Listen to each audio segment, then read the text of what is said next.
Hey everybody, it's Joel from Dad, Son, and a Game. Thank you for watching, first, and second, many of you subscribed. I really appreciate that. That's so cool. We're approaching 200 subscribers. When we hit 200 subscribers in the next few weeks, we're going to go ahead and put out another special video of some kind. Just a general nondescript gaming type video, maybe our favorite something videos. I know people like top 10 videos, so we'll do something. But we really appreciate you guys subscribing. That's the first thing. So thank you so much for subscribing. The second thing is I want to just go ahead and say real quick, we have partnered with another website. And by that I mean I'm doing some contributions over there to a podcast. And so if you would like to check that out, I would love it. And you can either search for us on iTunes under the name Weekend Warriors Robot Rampage. I think we're the only Robot Rampage there is. The name means nothing, but it's basically my brother and I, along with some guest panelists that are going to just talk about general gaming, including video games, tabletop, RPG, card games, all kinds of games. So I will also have a link to the RSS feed, and I will have a link to the Facebook page where we do post all of our videos. So if you want to check that out, we would love it. We are just getting off the ground. We're having a lot of fun with it. I think you'll enjoy it. The final thing I want to say is, because of the support that we've gotten so far from you guys, we've gone ahead and invested in some equipment. So we're looking at changing how we do our audio, our video, everything. So I feel like it's better to put out a high quality product than to put out a lot of product. So we're trying to make things a little bit better. In the meantime, things might get a little worse while we learn the new things. So bear with us, but we appreciate it. We really do.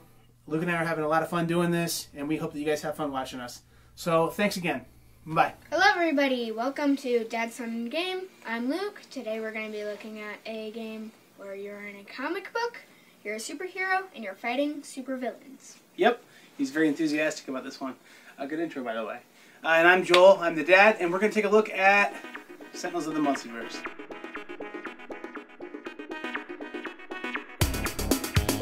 Okay, I'm trying a different format here for what I'm doing with our reviews here. This is going to be more of a tour of the game, and this is Sentinels of the Multiverse. And for people who haven't played this game, this is I'm going to see if I can get a good focus there for you. This is a great game, but really it's hard to explain the game in a setting like this because the cards really are what play the game. So as you can see here in the box, all these different tabs are different characters you can play with. So we've got Haka, Night Mist, Ra, Tachyon. A lot of different characters that are heroes, and then on this side over here I have most of my villains. And I have things mixed up a little bit because Luke just did my most recent expansion, put it in here, and he kind of mixed things up a little bit. But that's fine. I didn't give him any directions, so he did exactly what he should have. So that is basically how the box is divided up. Now, the way how the game works is that you're going to have different stages to each turn. So you're going to start off with a hero phase. And on your hero phase, you're going to play down a card, use a power, and you're going to then essentially, once you play down a power, you're going to draw a card at the end of your turn. So you're always going to have a hand of cards, and you're going to be basically dealing with your hand of cards here. So here's an example of a card that you would see in the game. This is a one-shot card, and one-shot cards happen like events. They happen one time and they're done. So Fnatic is the player that I'm using here, the character, and she has a power there. She basically is able to do 2 damage, 1 melee and 1 radiant damage every turn when she uses her power. So you play a card, use a power, and draw a card. And these are the heroes here. That's the hero phase. But before we get to a hero phase, we have to do a villain phase. So this villain here is kind of fun because Legacy is one of the heroes in the game, and this is like Bizarro Superman or something here that basically there's setup instructions on how you're going to play the game, and you just follow those setups, and that tells you how the different scenarios are going to work.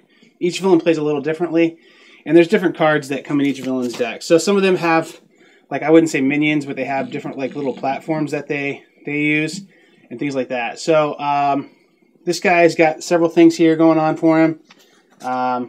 He's just an interesting guy with one-shot cards, and I haven't really actually played with him yet. I haven't used the Shattered Timelines expansion really yet. And then finally over here we have the environment. The environment here is going to be the final phase. So in the middle we do a hero phase, beginning we do a villain phase, and then we're doing an environment phase. And the environment, Honestly, it usually messes you up. But there are occasionally sometimes when the environment phase is going to have something in there that's a little helpful for you. So, I mean, sometimes you'll get an ally that comes in and will do something for you. But most of the time, the environment is going to come out and get you. So the way the game's set up is you'd have stacks of cards there.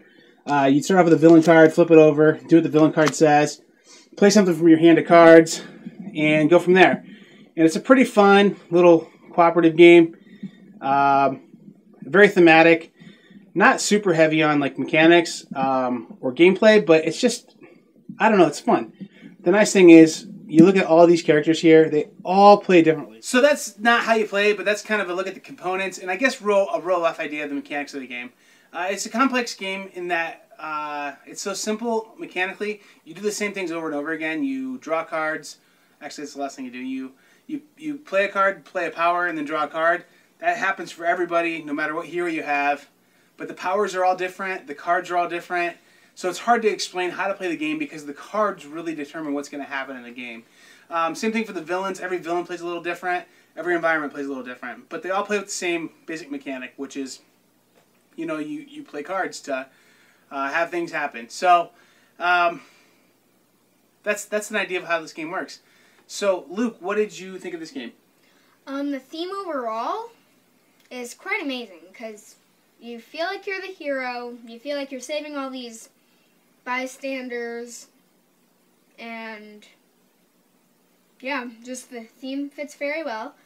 The art matches the theme very well because it looks like they took panels from a comic book, cut them out, and pasted them on a card, which they didn't. Although I guess there are electronic pages, but yeah, the theme and the art are excellent. They match up with comic book theming. It's like Silver Age kind of era comic book art. Very cool. The characters are all made up. It's its own, like other characters aren't made up. Okay, these characters are made specifically for this gaming environment. So there's characters with names like Haka and Tachyon and America's Legacy. And these characters are cool characters, very much so cool characters, but they're roughly, I mean, you can tell they're a little loosely based on the intellectual properties of DC and Marvel. So, like, Hawkeye is one that is real, obviously, the Incredible Hulk, I would say. Right. Okay, come on. Even the name sounds like the Hulk. Yeah. It's like they just are like Hulk plus there's a robot guy who has gadgets that fights. I mean, it's a little like Iron Man. I mean, just there's some crossover. But it's kind of cool. I mean, like, it's cool that you get an idea of what the characters are about because you have familiarity with the other ones, but yet they're unique in their own way. The other thing that's really neat, too, is not every character plays the same. They're all totally unique in their mechanics. So, like, a couple characters that I really enjoy having in the group are Tachyon, who is kind of like the Flash, but basically the mechanic of this player is you do the same thing every turn, but some of the cards will say, do 1 point of damage for every blank card that you have in your discard pile. And I don't remember exactly what the terminology is on them, but for every type of a card that is in your discard pile, you do an additional hit point. Or Legacy, America's Legacy is another one that I really like. He's not going to do any damage to the boss to speak of, but he's going to make everyone else so much better. And he's like he's basically a shield for the rest of the group. He takes a lot of damage and is able to minimize the damage done to him. But he's just a really good player to have on your team, just because he helps everyone else out so much. So I mean, just the uniqueness of how these characters play out. Some characters build up over time, so like Bunker and Mr. Fix-It. They get more equipment on them and they get more powerful as the game goes on. Some players are real simple. They just are able to do one-shot hurting things all the time. There's healers that can heal people. So there's all kinds of different characters you can play with that make the game really unique, have a lot of replayability. So that's one thing I really like about this game. Another thing I really like about this game is it's really cooperative. And, like, it doesn't tear you apart. If anything, it makes you have new friendships or stronger bonds. And, like, in a way, the game is very complex, yet you can change it. Yeah. So like you said earlier, if the game's too hard for you, you can move the sliders down a little bit and do something easier. Now, another thing I would mention is there's an app in the App Store, both the Android and Apple App Store, that allows you to put in some variables like which expansions you have, how many players you have, what kind of difficulty you're looking to play, and it will set up your game for you. So it'll tell you play with these heroes, play with this environment, play with these villains, and it'll make the game pretty fluid, pretty quick to play. So okay, the other thing too is that we've got to at least mention this too. There's 3 real big, and now a 4th one with the Marvel Dice game, but there's 3 card games that are comic book themed, and that's Legendary, the Marvel game. That is the Marvel game Legendary, and then the DC deck building game, which we reviewed last review, and then we also have this one, Sentinels of the Multiverse. All those games are a little different, but this one's the most different. It's the most unique to them. The first 2 games are deck building games, which I know that if you're coming to us from Board Game Geek, you know what a deck builder is, but some of our friends that we make these videos for who just aren't really experienced with games, a deck builder is a game where you start off with certain resources and then you add cards to it, and then you reshuffle your cards. You work your way through the same series of cards over and over again, and every time you go through your series of cards, it's going to get more and more powerful. So Legendary and DC are going to be a lot more of the deck building kind of game, like Dominion's the main deck building game that kind of started the whole craze. So they're much more like Dominion. Whereas this game is not a deck builder. It is a shuffle up the deck that's already been made for you, and then go fight. So it's more like Magic the Gathering or Android Netrunner, where you're playing a hand of cards out of a deck that you're never going to add anything to. Like you have the same deck throughout the whole game. So it's very different in that way.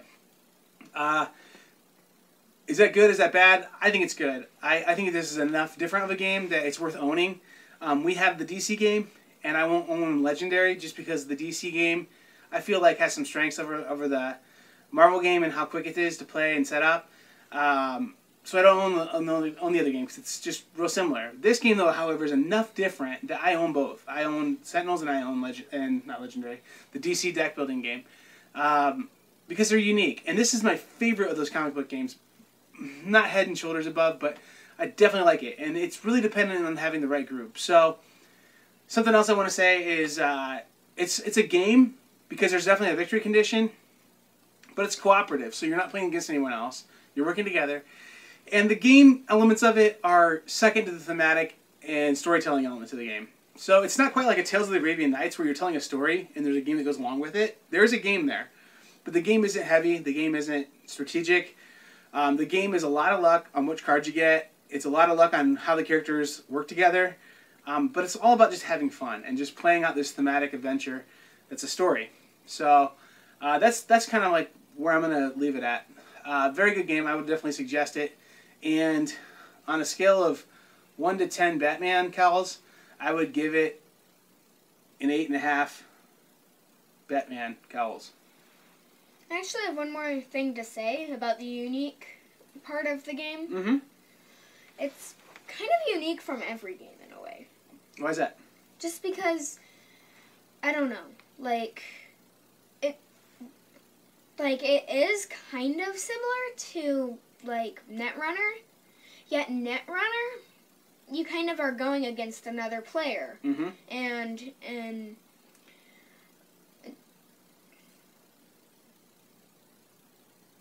sorry, I got kind of distracted there. And then in Sentinels, you have ADHD as bad as me. It's funny. Anyway, in Sentinels, you're kind of going against the game, I guess. But so, yeah. In the next 30 seconds or so before we have to wrap it up, what do you think of the game? Final thoughts? At about 29 Green Lantern rings, which means pretty awesome. So, yeah. So 29 Green Lantern rings is what you're going to give it, which means pretty awesome. And on the old-fashioned 1 to 10 scale, what would you give it? Can I predict? You come up with a number in your head now and predict what you're going to give it. Do you have a number? Yes. 7.5 is the old normal standby for an okay game for him. I think Luke's going to give this game, though, an 8.25. Honestly, it's probably an 8. 8. You're very close. Okay, well, cool. Well, hey, thanks for watching. We're out of time. We'll talk to you later. Thanks. Bye. See ya.